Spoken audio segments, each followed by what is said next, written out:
No ভোটের একটা বিধান করা হয়েছে, যেই নির্বাচনে একজন প্রার্থী থাকবে। আপনাদের 2014 সনের ভুয়া ইলেকশনের স্মৃতি নিশ্চয়ই মনে আছে, 153টা না 54টা আসনে একজন প্রার্থী ছিল, সাধারণ নির্বাচন ছিল। এই ধরনের নির্বাচন যেন না হয়, একজন প্রার্থী থাকলে সেখানে যারা ভোটার আছে তারা না ভোট দিতে পারবে, যেই প্রার্থী পছন্দ না, তখন সেখানে আবার নির্বাচন হবে। আজকে আমাদের খুবই ইম্পর্টেন্ট, 2টা আইন পাশ হয়েছে আর 3টা আইনের নীতিগত অনুমোদন হয়েছে। যে আইনগুলো পাশ হয়েছে চূড়ান্তভাবে, একটা হচ্ছে বাংলাদেশ শ্রম আইন অ্যামেন্ডমেন্ট অর্ডিন্যান্স, আরেকটা হচ্ছে আপনার RPO, representation of people's order, RPO বা গণপ্রতিনিধিত্ব আদেশ। এই 2টা আইন পাশ হয়েছে আর 3টা আইন নীতিগতভাবে অনুমোদিত হয়েছে। একটা খুবই ইম্পর্টেন্ট আপনারা জানেন, সেটা হচ্ছে সুপ্রিম কোর্ট সচিবালয় আইন। সেকেন্ড সেটাও খুবই ইম্পর্টেন্ট, দুর্নীতি দমন কমিশন আইন। আরেকটা হচ্ছে আমাদের জুলাই গণ অভ্যুত্থান স্মৃতি জাদুঘর আইন।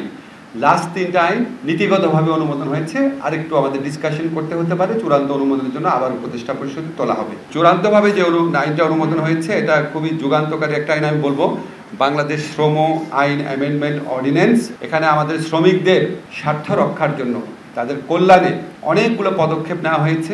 90টা সেকশনে অ্যামেন্ডমেন্ট আনা হয়েছে, 3টা শিডিউলে, 90টা সেকশন এবং 3টা শিডিউলে অ্যামেন্ডমেন্ট আনা হয়েছে। সবটা আমি বলতে পারবো না, কয়েকটা জিনিস শুধু বলি। এবং এই অ্যামেন্ডমেন্টগুলো আনা হয়েছে আমাদের যে আইএলওর কমিটি অফ এক্সপার্ট আছে তাদের রেকমেন্ডেশন অনুযায়ী। আপনারা জানেন আইএলওতে বাংলাদেশের বিরুদ্ধে একটা কমপ্লেইন প্রসিডিওর আছে, ওই প্রসিডিওরও অনেক রেকমেন্ডেশন আসছে। আমাদের ইন্টারন্যাশনাল যারা ডোনার আছেন, আমাদের যারা বিভিন্ন রাষ্ট্র আছেন, শ্রম অধিকার সংক্রান্ত বিভিন্ন প্রতিষ্ঠান আছেন, সমস্ত কিছু বিবেচনা নেওয়া হয়েছে। ট্রাইপার্টাইট যে কমিটি, ত্রিপক্ষীয় কমিটি, শ্রমিক, মালিক এবং সরকার, এই কমিটি আপনার 5টা মিটিং করেছে, 3টা ওয়ার্কশপ করেছে, অসংখ্য কনসালটেশন করেছে। এখন আমি যেই পরিবর্তনগুলো আনা হয়েছে, কয়েকটা পরিবর্তন শুধু বলি। একটা হচ্ছে লেবার ল এখন থেকে নন প্রফিট যে অর্গানাইজেশন আছে সেটার ক্ষেত্রে প্রযোজ্য হবে। লেবারের ডেফিনেশনকে এক্সটেন্ড করা হয়েছে। গৃহ পরিচারক যারা আছেন, নাবিক যারা আছেন, তারাও এখন লেবার হিসাবে লেবার লয়ের প্রোটেকশন পাবেন। ব্ল্যাক লিস্টিং একটা প্রথা ছিল, যে শ্রমিক যাদের বিরুদ্ধে মালিকদের অভিযোগ থাকতো তারা ব্ল্যাক লিস্ট করতো এবং তারা অন্য কোথাও চাকরি পেত না। ব্ল্যাক লিস্টিংকে অবৈধ ঘোষণা করা হয়েছে। সেক্সুয়াল হ্যারাসমেন্টের বিরুদ্ধে কঠোর পদক্ষেপ নেওয়ার বিধান করা হয়েছে। প্রসূতি যারা আছেন তাদের ওয়েলফেয়ার বেনিফিট, যারা নারী আপনার শ্রমিক আছেন ওনাদের মধ্যে যারা প্রসূতি থাকবে তাদের ওয়েলফেয়ার বেনিফিটটা অনেক বাড়ানো হয়েছে। ট্রেড ইউনিয়ন গঠন এবং রেজিস্ট্রেশন অনেক সহজ করা হয়েছে। ওয়ার্কারদের মধ্যে ডিসক্রিমিনেশন, আপনারা জানেন একই কাজ ছেলেরা এবং মেয়েরা করলে মেয়েদেরকে কম বেতন দেওয়া হতো, সেই ডিসক্রিমিনেশনকে নিষিদ্ধ করা হয়েছে। বিকল্প বিরোধ যে নিষ্পত্তি, সেটার বিধান শক্তিশালী করা হয়েছে। অ্যাক্সিডেন্ট কম্পেনসেশন ফান্ড, যে দুর্ঘটনায় যদি হয় কর্মস্থলে, সেটার জন্য একটা ফান্ড গঠনের প্রস্তুত করা হয়েছে। দুর্ঘটনায় যারা শিকার হবেন তাদের পুনর্বাসনের জন্য বা তাদের চিকিৎসার জন্য। আরও অনেক পরিবর্তন হয়েছে, সব আমি বলতে পারবো না। আরপিওর ক্ষেত্রে যে ইম্পর্টেন্ট অ্যামেন্ডমেন্ট গণপ্রতিনিধিত্ব আদেশে, সেটা হচ্ছে ইভিএম রিলেটেড যে বিধান ছিল সেগুলি বিলুপ্ত করা হয়েছে। আইন শৃঙ্খলা রক্ষাকারী বাহিনীর যে ডেফিনেশন, সেখানে আর্মি, নেভি এবং এয়ারফোর্সকে ইনক্লুড করা হয়েছে। পলাতক ব্যক্তি যারা থাকবে বিভিন্ন মামলাতে, পলাতক ব্যক্তিরা ইলেকশন করতে পারবে না, সেটা ইনক্লুড করা হয়েছে। জেলায় যে ইলেকশন অফিসগুলো আছে সেটা ডিস্ট্রিক্ট ইলেকশন অফিসার ঠিক করবেন, এটা বিধান করা হয়েছে। আর যারা ইলেকশন করবেন তাদের এফিডেভিটের মাধ্যমে দেশি বিদেশি সোর্স থেকে যত আয় আছে, সম্পত্তি আছে, সমস্ত কিছুর বিবরণ দিতে হবে। এবং এই সমস্ত কিছু আজকে আমাদের মাননীয় প্রধান উপদেষ্টা নির্দেশ দিয়েছেন, নির্বাচনে যারা প্রার্থী থাকবেন ওনাদের দেশি সোর্সে, বিদেশি সোর্সে ইনকাম, সম্পত্তি, সমস্ত কিছুর বিবরণ নির্বাচন কমিশনকে দিতে হবে। এবং এটা আমরা ওয়েবসাইটে পাবলিক করে দিব, সবাই জানবে। আপনাদের এলাকার যে প্রার্থী আছে কার কত ইনকাম, কোথার থেকে ইনকাম, কী সম্পত্তি, এটা সবার জন্য উন্মুক্ত করে দেওয়ার নির্দেশ উনি দিয়েছেন। এই সংক্রান্ত একটা পরিবর্তন এই সংক্রান্ত একটা বিধান এই আইনে থাকবে। তারপর হচ্ছে জামানতের যে পরিমাণ, সেটা 20,000 ছিল, এটা 50,000 করা হয়েছে। নো ভোটের একটা বিধান করা হয়েছে, যেই নির্বাচনে একজন প্রার্থী থাকবে। আপনাদের 2014 সনের ভুয়া ইলেকশনের স্মৃতি নিশ্চয়ই মনে আছে, 153টা না 54টা আসনে একজন প্রার্থী ছিল, সাধারণ নির্বাচন ছিল। এই ধরনের নির্বাচন যেন না হয়, একজন প্রার্থী থাকলে সেখানে যারা ভোটার আছে তারা না ভোট দিতে পারবে, যেই প্রার্থী পছন্দ না, তখন সেখানে আবার নির্বাচন হবে। জোটের ক্ষেত্রে যদি নির্বাচনী জোট হয়, জোটের অংশ হলেও দলের যে প্রতীক সেটাতে ইলেকশন করতে হবে। যাতে ভোটাররা ক্লিয়ার আইডিয়া পান যে কোন দলের। তারপর যারা ইলেকশনে কাজে ব্যস্ত থাকেন, আমাদের আইন শৃঙ্খলা রক্ষাকারী বাহিনী, প্রিজাইডিং অফিসার বা রিটার্নিং অফিসার, যারা নির্বাচনী কাজে ব্যস্ত থাকেন, লক্ষ লক্ষ মানুষ নির্বাচনী কাজে ব্যস্ত থাকেন, ওনাদের ভোট দেওয়ার স্কোপ ছিল না। আমাদের বিধান করেছি যে পোস্টাল ব্যালটে ওনারা ভোট দিবেন। আমাদের যারা প্রবাসী আছেন ওনারাও পোস্টাল ব্যালটে ভোট দিবেন। ইলেকশন কার্যক্রমে যারা নিয়োজিত থাকবেন তারাও পোস্টাল ব্যালটে ভোট দিবেন। তারপরে ভোট কাউন্টিংয়ের জায়গাতে মিডিয়ার প্রেজেন্স, মিডিয়া থাকতে পারবে, সেটার বিধান করা হয়েছে। আর যারা রাজনৈতিক দলকে টাকা পয়সা দিবেন, দান, অনুদান বা চাঁদা যেভাবেই হোক না কেন, 50,000 টাকা বা তার বেশি হলে এটা ব্যাংকিং চ্যানেলের মাধ্যমে দিতে হবে। যিনি দিবেন তার ট্যাক্স রিটার্নটাও জমা দিতে হবে সেখানে। আর ইলেকশন কমিশন একটা, আগে আপনারা জানেন আগের আইনে বিধান ছিল যে কোনো একটা নির্বাচনী এলাকায় যদি কোনো ভোট কেন্দ্রে আপনার গণ্ডগোল হতো, সেই ভোট কেন্দ্রের ফলাফল বাতিল করার বিধান ছিল। এখন নির্বাচন কমিশন যদি মনে করে একটা নির্বাচনী এলাকাতেই এত বেশি অনিয়ম হয়েছে যে পুরো নির্বাচনী এলাকার ভোটই বাতিল করা উচিত, তাহলে ইলেকশন কমিশন সেটা করতে পারবে, সেই ক্ষমতা দেওয়া হয়েছে। এছাড়া আমাদের যে প্রস্তাবিত যে নীতিগত অনুমোদন যেগুলো হয়েছে, আমি একটু করে বলি। একটা আপনারা জানেন অত্যন্ত ইম্পর্টেন্ট সুপ্রিম কোর্ট সচিবালয় অধ্যাদেশ 2025, এটা নিয়ে বোধহয় আমরা 25-30 বছর যাবৎ কথা বলছি। এটা আপনার ওই 2006-07 দিকে খুব ভালোভাবে চেষ্টা হয়েছিল আইনটা করার, কোনোভাবেই করা যাচ্ছিল না। কিন্তু আপনারা জানেন আমাদের জাতীয় ঐকমত্য কমিশন আছে, আমাদের বিচার বিভাগীয় সংস্কার কমিশন আছে, আমাদের মাননীয় প্রধান বিচারপতির যে সংস্কার রোডম্যাপ আছে, সব জায়গাতেই সুপ্রিম কোর্ট সচিবালয় প্রতিষ্ঠার কথা বলা হয়েছে। আমরা এই আইনটা নীতিগতভাবে অনুমোদন করেছি। এই আইনটা যখন চূড়ান্ত অনুমোদন হয়ে যাবে, তখন অধস্তন আদালতের যারা বিচারক আছেন তাদের বদলি, তাদের পদায়ন, তাদের পদোন্নতি, তাদের শৃঙ্খলা সংক্রান্ত সকল ব্যাপার, সকল কিছু সুপ্রিম কোর্টের নিয়ন্ত্রণে চলে যাবে। আর হচ্ছে সুপ্রিম কোর্টের নিজস্ব বাজেট ব্যবস্থাপনা থাকবে, তাদের সম্পত্তি, তাদের কি কি খাতে তারা উন্নয়ন করবে, কি কি পদ সৃজন করবে, এই সমস্ত ব্যাপারে তাদের একটা আর্থিক স্বাধীনতা থাকবে। তো এটা এটা নিয়ে দীর্ঘ আলোচনা হয়েছে। আমাদের মনে হচ্ছে কিছু কিছু বিষয়ে আরও আলোচনার প্রয়োজন রয়েছে, বিশেষ করে যেহেতু এটার সাথে আর্থিক সংশ্লেষ রয়েছে, অবশ্যই অর্থ উপদেষ্টার একটা মতামতের প্রয়োজন রয়েছে। এই আইনটা করার সময় সেই মতামতটা নেওয়া হয় নাই। জনপ্রশাসনের সাথে কনসালটেশন করার প্রয়োজন রয়েছে। তাছাড়া আমাদের আজকে উপদেষ্টা পরিষদের মিটিংয়ে কিছু বিষয়ে যে উচ্চ আদালতের ভূমিকা নিয়েও প্রশ্ন উঠেছে। যেমন ধরেন, আপনারা জানেন সাম্প্রতিককালে আপনারা কেউ এটা ইনভেস্টিগেট করেন নাই, আমি আপনাদেরকে অনুরোধ করবো ইনভেস্টিগেট করেন, যে একটা উচ্চ আদালতের একটা বেঞ্চ একদিনে 4 থেকে 5 ঘন্টায় 800 মামলায় প্রায় জামিন দিয়েছেন। জামিন উনি দিতেই পারেন, কিন্তু 4-5 ঘন্টায় 800 মামলা কি শোনা সম্ভব? এটা কি আসলে বিচারিক বিবেচনা ছিল কিনা? এরকম আরও কিছু কিছু প্রসঙ্গ উঠেছে। তো আমাদের মনে হয় গোটা বিষয়গুলো বিবেচনা করে আমরা কয়েক সপ্তাহের মধ্যেই এই আইনটা চূড়ান্ত করার পদক্ষেপ নিতে পারবো। আর থার্ড যেটা আইন আমরা নীতিগতভাবে অনুমোদন করেছি, সেটা হচ্ছে জুলাই গণ অভ্যুত্থান স্মৃতি জাদুঘর অধ্যাদেশ। আপনারা জানেন গণভবনের জায়গাতে জুলাই গণ অভ্যুত্থানকালে আমাদের যে তরুণরা প্রাণ হারিয়েছেন, যাদের চিরস্থায়ী অঙ্গহানি হয়েছে, আমাদের যে অপূরণীয় আত্মত্যাগের ঘটনা আছে, আর ফ্যাসিস্ট শেখ হাসিনা সরকারকে পতনের একটা স্মারক হিসাবে ওই স্মৃতিকে ধরে রাখার জন্য, জুলাই গণ অভ্যুত্থানকে আপনার অ্যালাইভ রাখার জন্য এবং এটাকে আমাদের প্রপারলি অ্যাকনলেজ করার জন্য আমরা গণভবনে জুলাই জাদুঘর করছি, এখানে জুলাই গণ অভ্যুত্থান স্মৃতি জাদুঘর করছি। তো এটা আমরা একটা সেপারেট জাদুঘর হিসাবে স্ট্যাবলিশ করতে চাই। বর্তমান যে জাদুঘর আছে এটা শাখা জাদুঘর হিসাবে না, সেপারেট জাদুঘর হিসাবে।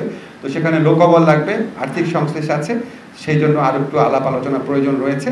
এটাও আমরা খুব দ্রুত চেষ্টা করব, খুব দ্রুত এটা চূড়ান্তভাবে অনুমোদন করার জন্য। আচ্ছা, আরেকটা যে আইন যেটা আপনার নীতিগতভাবে অনুমোদন হয়েছে, সেটা হচ্ছে দুদক অর্ডিন্যান্স। হ্যাঁ, সেখানে কিছু কিছু বিধান করা হয়েছে, পুরাটা আমি বলতে পারবো না, আপনাদের সময় লাগবে অনেক। একটা হচ্ছে এখন থেকে আপনার বাংলাদেশে যারা থাকবে, বাংলাদেশি হোক বা বিদেশি হোক, বাংলাদেশে অবস্থানকালে অন্য দেশে যদি কোনো দুর্নীতি করে সেটার বিচারও দুদকের মাধ্যমে, সেটার তদন্ত দুদকের মাধ্যমে করা যাবে। আর ওইখানে জ্ঞাত আয়ের সংজ্ঞাতে বলা আছে, জ্ঞাত আয় মানে বৈধ আয়। জ্ঞাত আয় মানে আপনার জ্ঞাত অবৈধ আয় না, বৈধ আয়, এগুলো ক্লিয়ার করা হয়েছে। যে সমস্ত জায়গায় বাংলাদেশে যে জায়গাতেই দুদকের অফিস থাকবে সেখানেই দুদকের স্পেশাল কোর্ট গঠন করার বিধান করা হয়েছে। দুদক যারা চেয়ারম্যান থাকবেন বা দুদকের যিনি প্রধান থাকবেন তাদেরকে বাছাই করার জন্য 7 সদস্যের বাছাই কমিটি করা হয়েছে। সুপ্রিম কোর্টের আপিলেট ডিভিশনের একজন বিচারকের নেতৃত্বটা হবে। এবং ওনারা গণবিজ্ঞপ্তির মাধ্যমে প্রার্থী বাছাই করবে। তাছাড়া ওনারা প্রার্থী বাছাই করবে নিজের বিবেচনায়। সাক্ষাৎকার নেওয়া হবে প্রত্যেক যারা কমিশনার হতে চান বা আগ্রহ আছে। কমিশনের যে কার্যাবলী দুদকের, সেটা কার্যাবলী বাড়ানো হয়েছে, ক্ষমতা বাড়ানো হয়েছে, এজাহার দায়ের তদন্ত অনুসন্ধানের ক্ষমতা বাড়ানো হয়েছে। এবং আমাদের আজকে আলোচনায় বলা হয়েছে সবই ঠিক আছে, দুদকের কাজ দুর্নীতি দমন করা, কিন্তু দুদকের অনেকের বিরুদ্ধে দুর্নীতির অভিযোগ রয়েছে। তো এইটা আমরা খুব সিরিয়াসলি নিয়েছি এবং বলেছি যে আজকে আমরা এটা নীতিগতভাবে অনুমোদন করলাম। আইনটা চূড়ান্ত করার আগে দুদকের যে অভ্যন্তরীণ জবাবদিহিতার মেকানিজম, সেটাকে আরও অনেক স্ট্রং করতে হবে। তো এগুলির বাইরে আরও কিছু বিষয়ে আলোচনা হয়েছে, এটা শফিক একটু বলেন। আচ্ছা, রাজুকের ক্ষেত্রে যেটা করা হয়েছে এটা হচ্ছে, আপনারা জানেন যে যখন 99 ইয়ার্সের লিজ নেওয়া হয়, যারা লিজটা নেন জমি, ওনারা যদি এটা কোনো রকম হস্তান্তর করতে চান, অনেক ক্ষেত্রে রাজুকের থেকে বারবার পারমিশন নিতে হয় এবং এটাতে চরম ভোগান্তি হয়, চরম দুর্নীতি হয়। রাজুকের কারো বিরুদ্ধে তো দুর্নীতির অভিযোগ আছে। সেই হয়রানিটা, এই ভোগান্তিটা কমানোর জন্য এই প্রক্রিয়াটাকে সহজ করা হয়েছে। 99 ইয়ার্স যখন লিজ নিবে, প্রতি পদে পদে ওনাকে এটা হস্তান্তর করার জন্য বা কাউকে ভাড়া দেওয়ার জন্য বা আপনার যে কোনো ধরনের চুক্তি করার জন্য বারবার রাজুকের পারমিশন নিতে হবে না। অর্থাৎ রাজুকের ইন্টারফারেন্সটা কমানো হয়েছে। এটার সাথে সাথে এটাও আলোচনা হয়েছে যে বিভিন্ন যারা বেসরকারি ডেভেলপাররা আছেন, তারা আপনার ক্রেতাদের উপর প্লট বা যারা ফ্ল্যাট ক্রয় করেন তাদের উপর নানা রকম শোষণ করে থাকেন।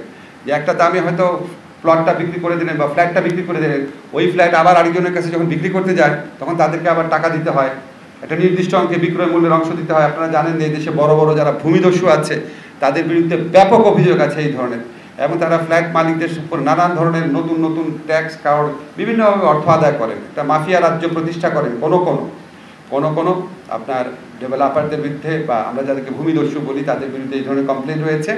তো এটার ব্যাপারে ব্যবস্থা নেওয়ার জন্য এই সংক্রান্ত যে বিধি আছে বেসরকারি আপনার প্লট বরাদ্দের ক্ষেত্রে বা বেসরকারি আপনার যারা আছেন ডেভেলপার আছেন, এই সংক্রান্ত যে সংশ্লিষ্ট যে বিধি আছে সেখানেও দ্রুত পরিবর্তনের সিদ্ধান্ত, যাতে আপনারা এই ডেভেলপারদের কাছ থেকে, বড় বড় ডেভেলপারদের কাছ থেকে যারা প্লট, বিশেষ করে যারা ফ্ল্যাট নিবে, তারা যাতে বাড়তি ভোগান্তির শিকার না হয়। আসলে আমি এই বিষয়ে অবগত না, আমি বরং আপনি যেটা বললেন আমি আরও বেশি যেটা শুনি যে নানান ধরনের আপনার দুদক অফিসে হাজির হতে বলার মধ্যে দিয়ে নানান ধরনের হয়রানি করা হয় মানুষকে, আবার প্রকৃত অপরাধীকে আপনার যে কোনো কারণে ধরা হয় না, এই ধরনের অভিযোগগুলো শুনেছি। এই সমস্ত অভিযোগ আপনার আমলে নেওয়ার জন্য এই অভ্যন্তরীণ জবাবদিহিতা বৃদ্ধি করার প্রয়োজন আমরা অনুভব করছি। এটা তো আমি অনেকবার বলি, আমার পেজে আমি যেই খুব সংক্ষেপে বলি, আমরা যে সংস্কারগুলো করেছি, ধরেন এক্ষুনি আমি এটার কোনো ইম্প্যাক্ট এক্ষুনি আমি পাবো না, এটা টাইম লাগবে, কিন্তু যা দরকার আপনি জুডিশিয়ারিতে খবর নিয়ে দেখেন, সেখানে মামলার জট কমানোর জন্য যা দরকার আমরা যতটুকু জানা আছে আমাদের সমস্ত সংস্কারই আমরা করার চেষ্টা করছি। হয়তো আপনার অধিকাংশই করে ফেলেছি, অল্প কিছু বাকি আছে।